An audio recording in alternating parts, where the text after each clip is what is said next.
So I would like to welcome Jacek Spendel from all the way from Poland. Jacek is going to talk about, he's going to have a panel discussion on innovation and liberty education.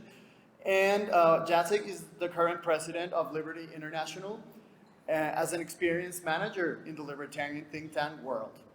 In 2012, he founded Project Arizona as the most successful project. Simultaneously with his libertarian activism, he ran a pizza business in Katowice between 2014 and 2017. He studied social sciences at the University of Silesia, Jagiellonian University. I'm sorry, Polish is very, very difficult.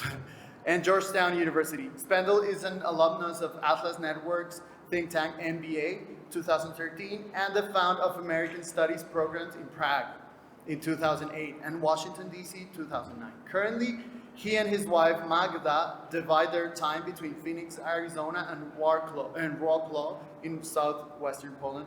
Please a big round of applause for Jacek. Yes, very good. Thank you very much. Guys, I am so excited to be first speaker here at this conference, Liberty International World Conference 2021. Welcome to Medellin. I'm really excited because we are living in tough times, as you all know. This conference should be here 1 year ago in August 2020, but in March of 2020, something unexpected started, the pandemics. Very dangerous disease spreading all over the world, and we needed to change our plans. Believe me, we really waited for this conference. This is about spreading libertarian ideas, spreading ideas that we hold very dear and very important, ideas that grow the world, ideas that make prosperity possible, ideas that make human cooperation possible. But it is also about, and who knows, maybe that's equally important, this is also about social relations. This is about meeting the family, because we treat you, dear friends, participants, speakers, sponsors, donors, and so on. We treat you as family. Our conferences are not the biggest, not the largest, but we believe in quality, not in quantity. We believe that spending together 4 days, sometimes longer if you stay for a post-conference tour, can really strengthen our ties. We come from all around the world. I see here people from very different countries. Obviously Latin Americans, Colombians, lots of Venezuelans. Fantastic to see them. They come from very tough country. Bolivians. I don't want to miss any nationality. There are a few more from Latin America. Obviously, citizens of the United States. This is always great representation. We have people from Asia. We have representatives from Russia, from Poland, my country where I live, even South Korea. This year, not Africa, but believe me, we really wanted to have Africans. It's just the visa issues, the bureaucrats, the governments, the people who make life harder. They make it impossible. But I'm so glad we make it. And we are meeting here today in one room, not on the Zoom channel. I think each of us has enough of Zoom, right? Do you? Yes, me too. Zoom is good. I'm glad it exists, but we cannot do everything on Zoom. We will not drink coffee and chat, or drink beer and chat over Zoom. We need, hello Dan, hello Glenn, great to see you. We will not do everything on Zoom. We need in-person meetings. So I want to say welcome. I want to say welcome to everyone, especially participants, people who registered, came here from all over the world, very long trips, not easy to come, but you made it. I want to thank the host organization with Maria Alejandra Londoño. Big applause for her.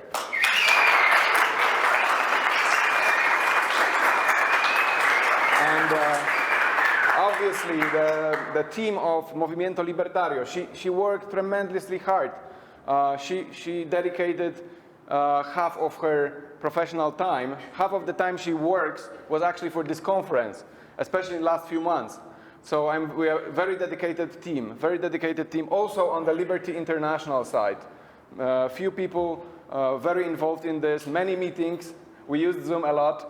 So I want to also thank our partners, Libertank, the Prometheus Foundation, who are also sponsors, the Objective Standard Institute, individual donors without whom we would not have as many wonderful scholars here.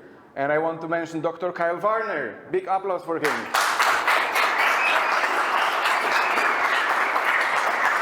I want to mention David Hattelman. Applause for Dave. Also some people who are not here, for example, Marina Brearley, and a few other donors, smaller scale. We want to thank all of them. Once again, applause for all the donors.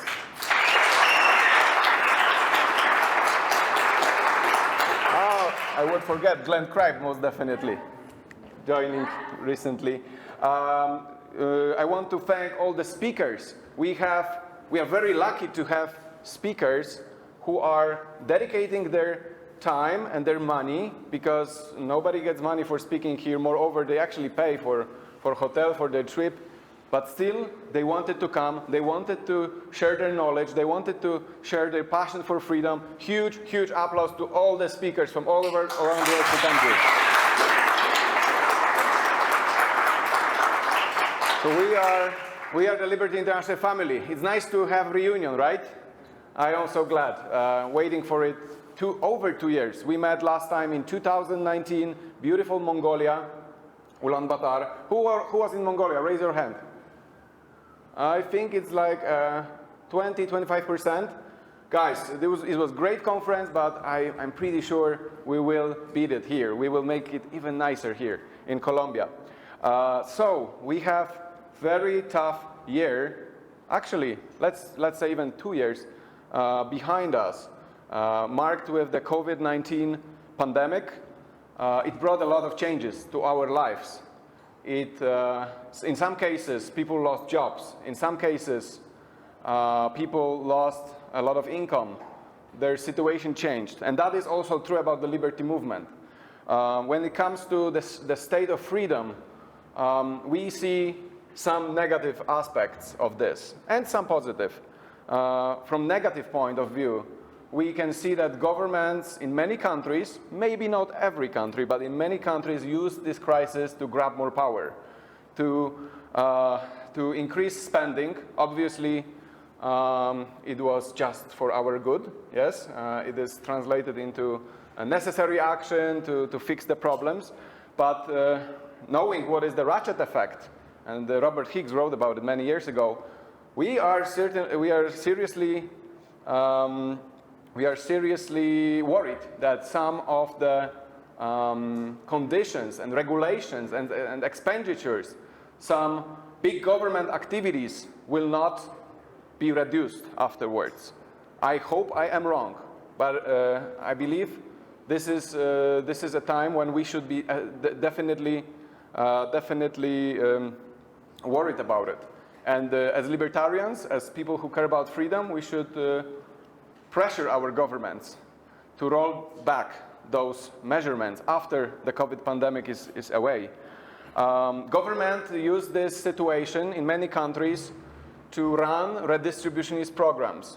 In many instances, they say it's necessary to fix economic troubles connected to lockdowns. But in reality, it's very often government picking winners and losers. This is about distorting the economic activity. Once you tell people you cannot run your business, we stop your business, and afterwards, certain players on the market can apply for benefits, for special grants. It will always be different allocation than free market allocation. So we live in a time when there's a lot of government cherry picking, and this is very alarming. I mentioned distributionism. I didn't mention yet growing debts. And the mainstream people would tell you, don't worry about the debt. There was always a debt. We can grow it forever. But can we, really? No. There will be the reality check moment. And especially people from middle class, people who manage their money wiser than most people, I guess, They will be hard. They'll be also hard by growing inflation. Those policies of redistributionist, artificially low interest rates, and high taxes, they are leading us towards inflation. We already see it's higher than in last decade. In the United States, how much? 3 or 4%? In European Union, in some countries like mine, Poland, it's already over 5. And believe me, we had around 0 and 1% in last decade. It's growing. It's growing because the reality needs a check. And these are one of the few things that are very alarming. There is a crisis. COVID is a real problem, but we should not let government to stay unchecked. The governments cannot stay unchecked. And I'm talking about governments from all over the world. We need to pressure them and have our opinion on this. There's some positive things, of course, not about pandemics. This is very negative, but this entire situation delivered some unexpected positive outcomes. For example, people around the world opened their eyes for possibility of private education. There's more kids educated at home, not only in the US, but worldwide than ever. There is growth of telemedicine, which should be used wider than it was in the past. Vaccines, very important tool in fighting this disease, in keeping us healthy, were developed by private companies, not by governments. Yes, governments are involved. Maybe they should not be, but they were not invented by governments, and we should remember about this. Remote working, the fact we can work from homes. We know about this at Liberty International for years, Jim, correct? We do it for many years. We actually are not meeting in the office like most organizations do. We know about this for a long time, but a lot of companies discovered remote working. It's good. It gives many people more freedom to stay with their families, to do whatever they want, not to stay in stupid lines driving to the office. Obviously, this should be a choice, not necessity. But I'm glad that this is one of the things that popped up. In the political arena around the world, there are different situations, but we see more and more countries, and this is not only United States, this is also in Europe, and I believe in parts of Latin America too, that the political landscape is turning into tribal wars of the so-called left and so-called right wing. And someone would say, so what? But I think there is a problem. The growing conflict of the radicalized left with the radicalized right, when the left become leftist and the right become rightist, is a serious threat to liberty. Because in order to live in free society, we need to have this social glue that makes it possible to live together, to treat ourselves, different people of different views, as humans. We need dignity. We need moderation in a good sense of what moderation is. If I see this very left-wing person talking to a very right-wing person, that he's no more a human, treating, and vice versa, I'm very scared. We believe that people should associate with whom they wish. That's true, obviously. But over this landscape, they need to also collaborate together in one free society. If they will be fighting wars, tribal wars, this doesn't lead to anything good. That is why I believe libertarians have a special role these days. Libertarians could show their side that is not very known, and it's about moderation. It's about pluralism, civility. Why? Someone would say, libertarians are radical. Of course we are radical for freedom, and we should. But being radical for freedom doesn't mean that we treat opponents like unhumans, like something else than humans. No, we don't. We give every single person a dignity. Doesn't matter if he is religious or not, black or white, doesn't matter. Everyone needs dignity. And what I'm saying, someone could say, this is obvious. I wish this is, but we are living in a very strange times when nothing is obvious anymore.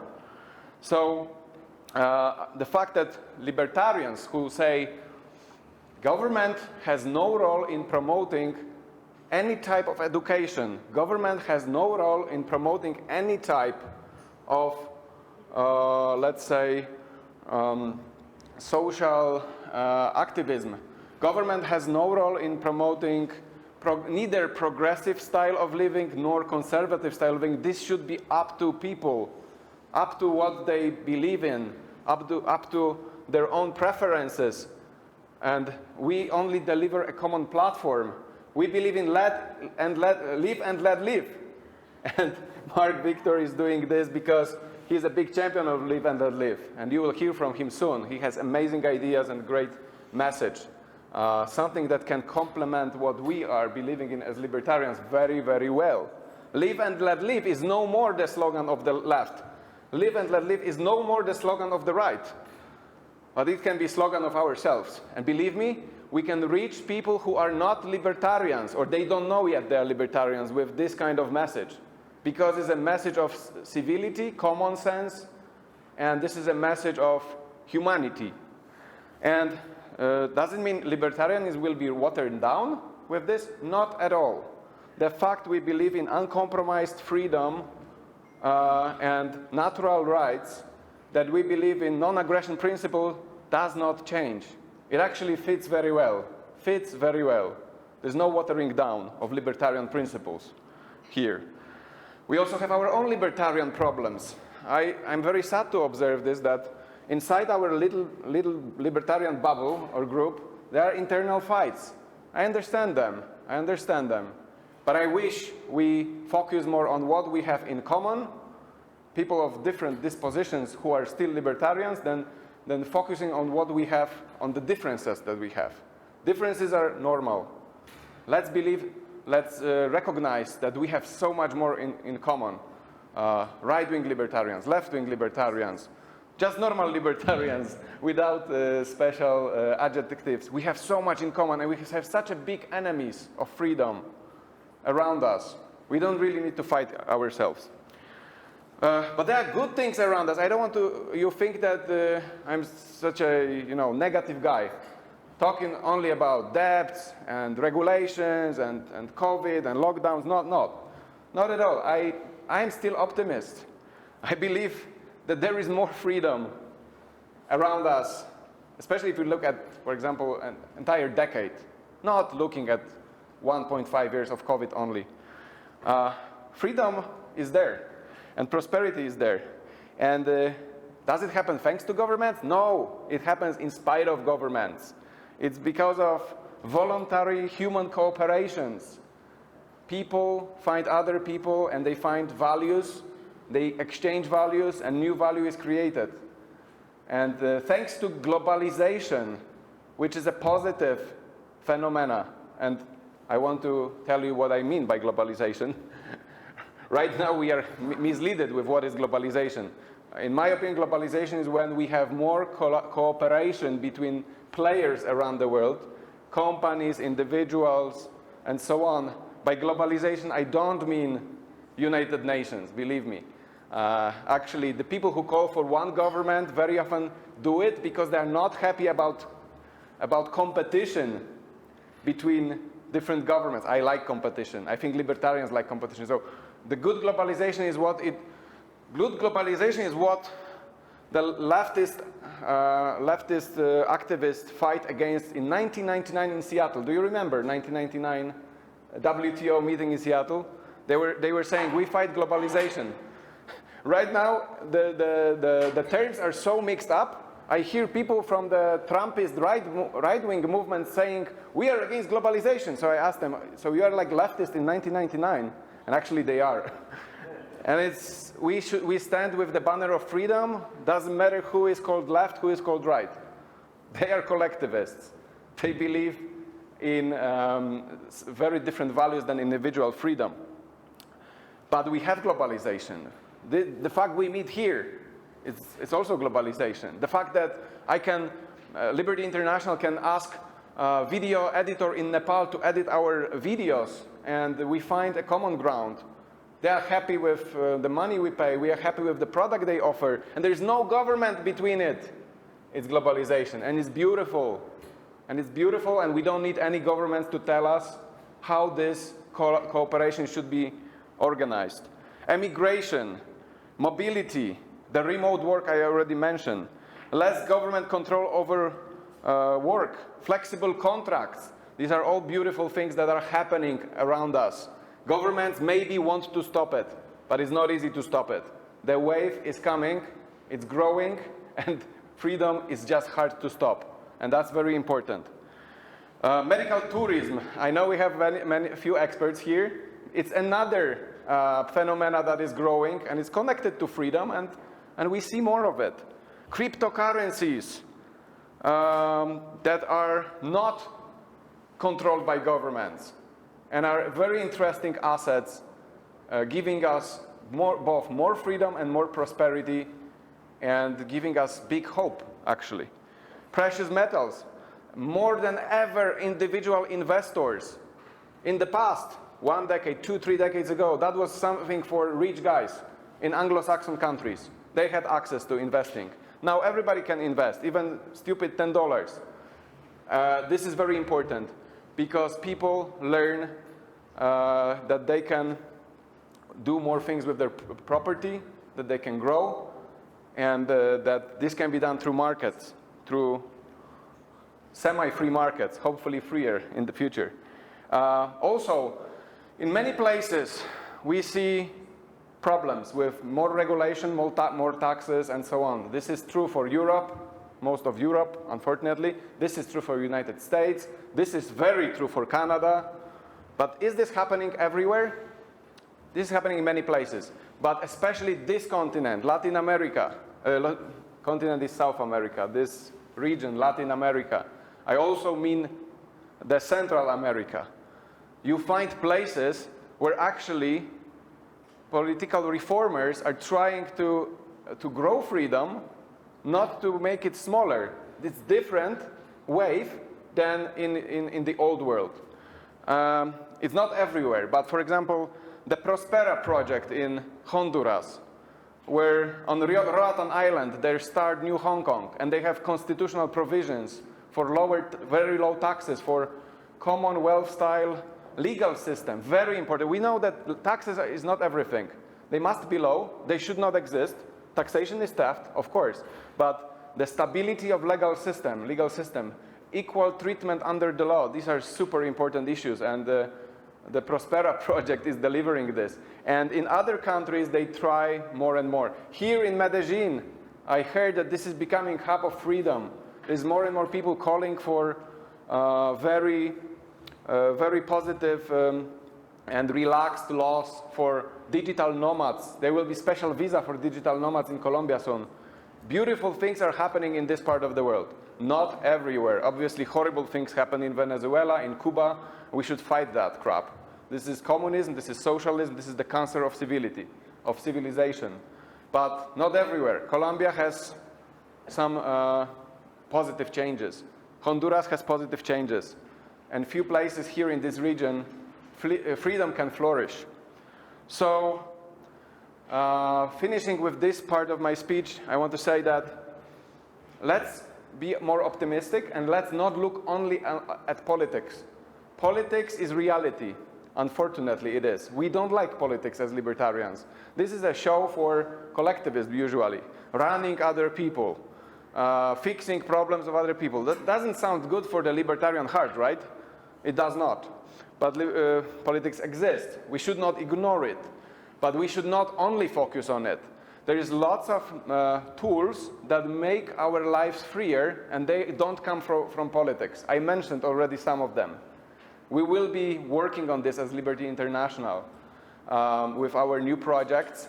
Basically, our slogan for this year is take freedom in your hands, because it's up to you very often, an individual, to decide if you want to live freer or you want to become a semi-slave. It's about mental change. And everybody who read Harry Brown, Ayn Rand, and other authors knows about this. You don't need to read their books to learn about this, but they are very good books. Take freedom in your hands. Expand freedom in your lifetime. It's really possible. It's really possible. If I have a few minutes, and let me check if I do. I have 7 minutes, great. I want to tell you something what we do at Liberty International, because I'm president of Liberty International and I cannot wait to tell you what do we do. It's going to be very short. You can use this. Okay, and you can take this from me. Sure. Okay, just very shortly what we do. You know that we are an old organization. We were started in 1969. We merged SIL, Society for Individual Liberty, merged with Libertarian International in 1980. And we were ISIL until a few years ago, International Society for Individual Liberty, coalition of individuals but also groups focusing on spreading ideas of freedom around the world, especially in less wealthy countries.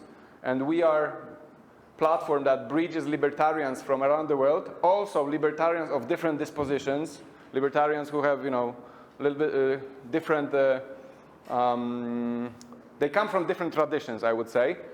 And we want to be, and we are an organization that educates, that gives people, especially young people, but not only, new tools to expand freedom.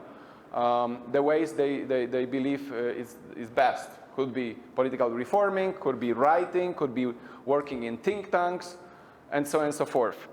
So let me tell you what we do. We have few projects. Right now, the conference we are at is our oldest project and a flagship project. Every year, except of crazy years like 2020, we meet to gather as a family. This time Colombia, but the first one was in 1982 in Zurich, in Switzerland. And this is the 35th, correct? 35th gathering. Jim Elwood actually came to most of them, our executive director. Ken Schooland, our vice president, also attended most. I am impressed about everything they do for these gatherings, for this ally family. And we will be continuing.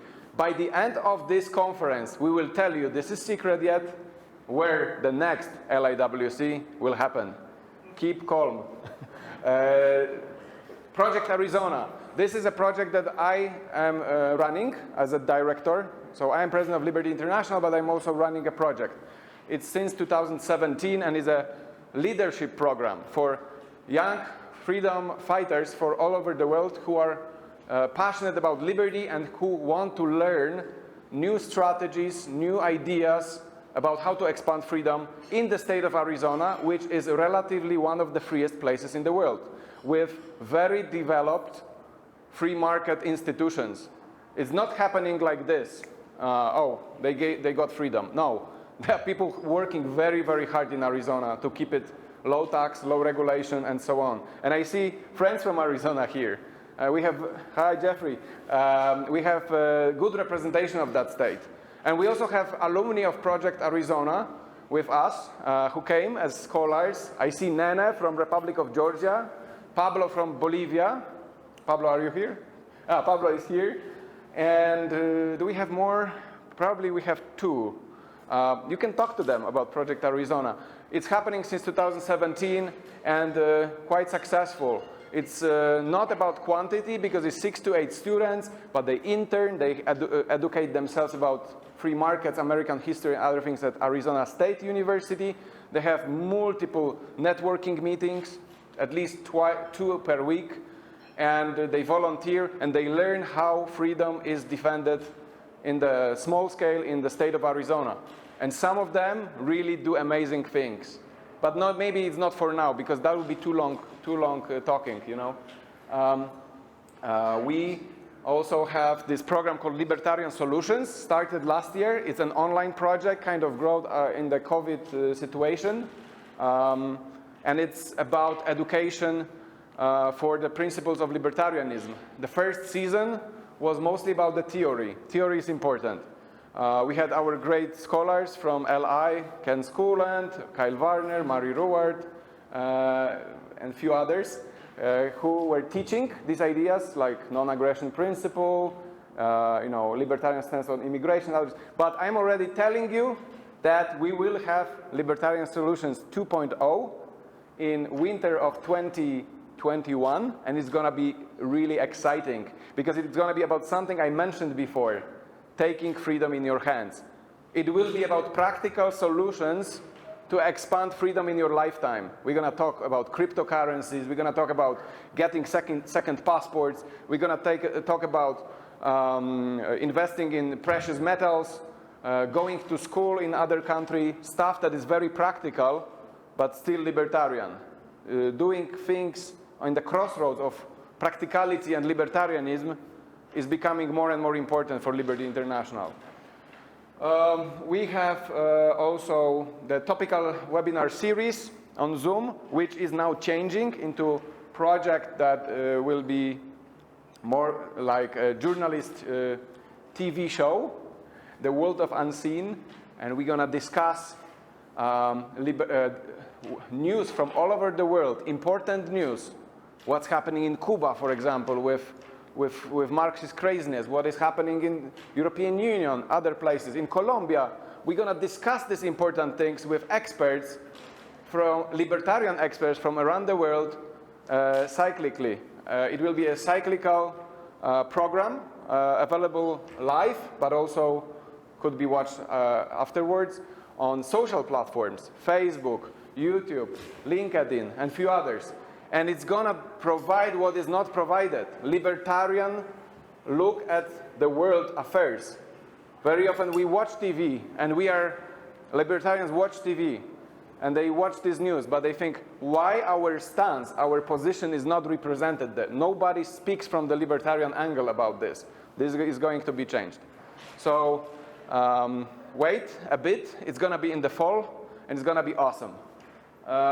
So we develop new projects, but we also develop as a team. Liberty International is becoming very international recently. You can see it with myself. I'm a citizen of Poland, and I live in Poland. I'm president. In the past, they were always Americans. Sorry, Vince Miller was Canadian living in America. But mostly North Americans, let's say. But now we have in our team, this is not the board. The board is larger. This is more like a team that works on daily basis. People from different countries. Isabella from Brazil. We have Justyna from Poland. Justyna is also here. Great to have you. Chris Kaleta, who lives in England. Himanshu Dhingra, our quite fresh addition, very hardworking man in India. It's becoming very international. So you can see that this is a voice for freedom from around the world. And we need Liberty International to spread message of liberty and to keep the optimism growing, because this world needs the message of freedom more than ever. This is it. I think I used my time. I want to thank you very much, and I'm so excited for the rest of the conference. The agenda is super interesting. We have fantastic speakers, great topics. I wish you share my optimism and my excitement for this conference. So once again, welcome to Medellin. Thank you very much.